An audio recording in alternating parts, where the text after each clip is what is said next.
Good day. There has been much hue and cry about the decision of the United States Supreme Court to overturn a previous decision called Roe versus Wade that effectively takes away the right to have abortions in the United States of America.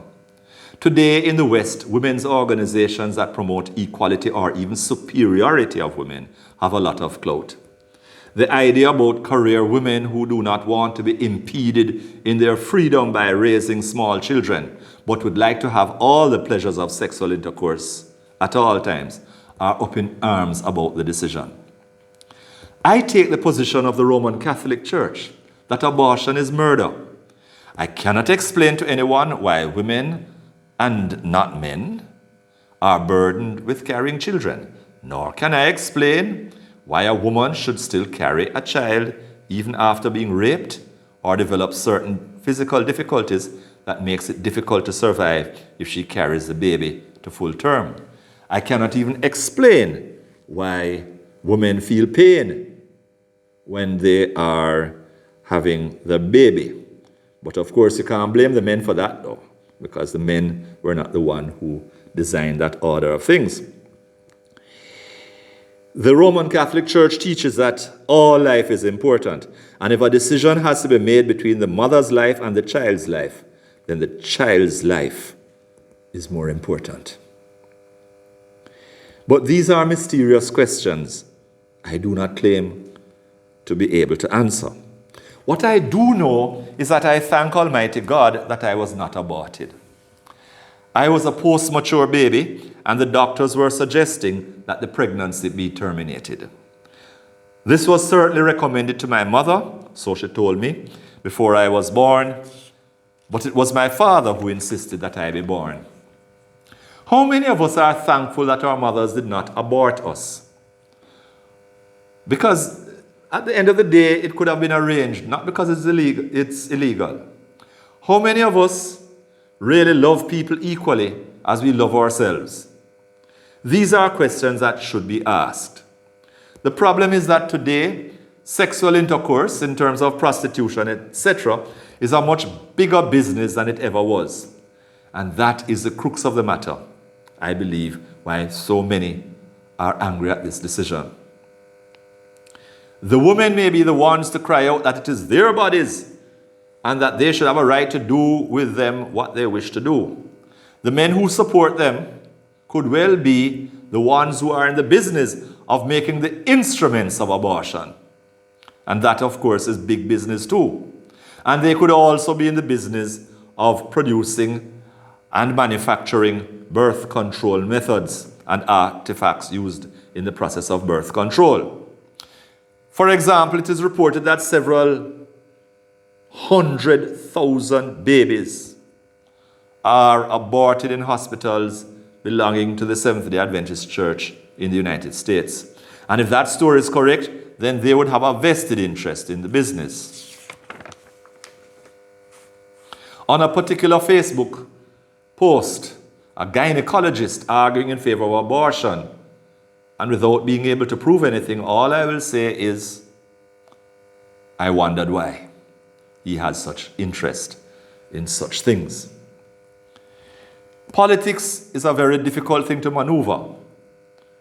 One party in the United States or wherever can be closer in the social teachings of the Catholic Church, while the other is closer in some aspects to the theological teaching.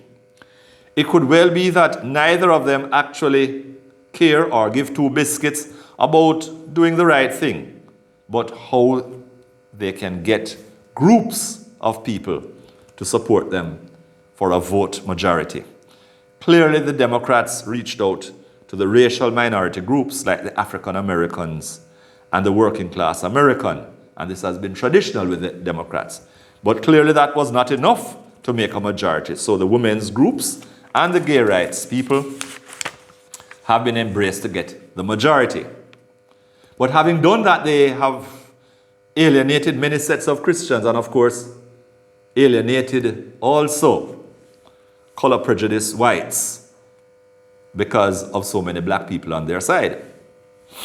I am convinced that the Republicans have included pro-life issues in their attempts to get Catholics to vote for them and take them away from the Democrats, because the Democrats control some Catholics.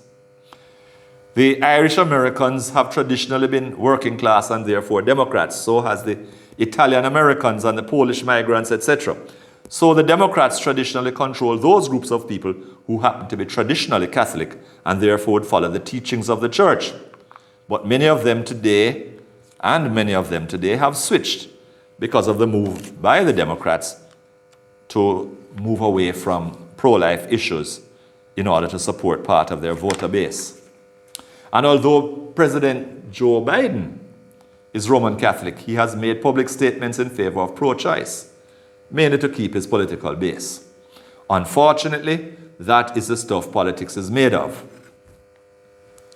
So when Donald Trump was president of the United States, he had the opportunity to appoint new judges, and he filled the vacancies with people who are pro-life. And in that way, he would be able to not only get some of the Catholic vote, but also a lot of the evangelical vote. Again, this is politics. Be that as it may, it is, in my opinion, a wonderful thing that the decision to allow abortions in the United States has been overturned. And the spillover effect of the abortions in the United States and other parts of the world, because of the influence of the United States' previous decision, was too great. Hopefully the spillover effects of the reversal will have some impact. Unfortunately, some industries like the abortion industry and the birth control industry are so powerful that they employ a lot of people. And this might have an effect on employment. But that is something we have to look at. And of course, when these people are not employed, the supermarkets feel it, the barbers, the hairdressers, and so on. However, it is still a good move to many people because of abortion has caused too many families to be dysfunctional, because sexual intercourse is not seen as a communion of the sacrament, is not seen as a communion of the sacrament of marriage, but only for pleasure, which in turn has caused broken families as men and women commit adultery, all for pleasure sometimes, whether by accident or design. And they have children who they did not really plan for, and all this sort of thing, which creates a lot of dysfunction. The entire world needs to be reorganized, especially in the Western world. I have argued that the exposure of the scandals among priests, pedophilia, etc., the real reason was to shut the church up, to speak out against such issues. But at the end of the day, it is the prophetic role of the church to speak out against these ills. So we still have to do it.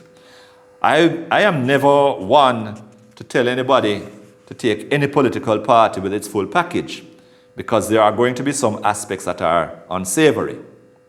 Even in parties which have ideologies, as has happened in Jamaica, they are going to put up candidates not who don't really care about ideology, but can bring over votes to them.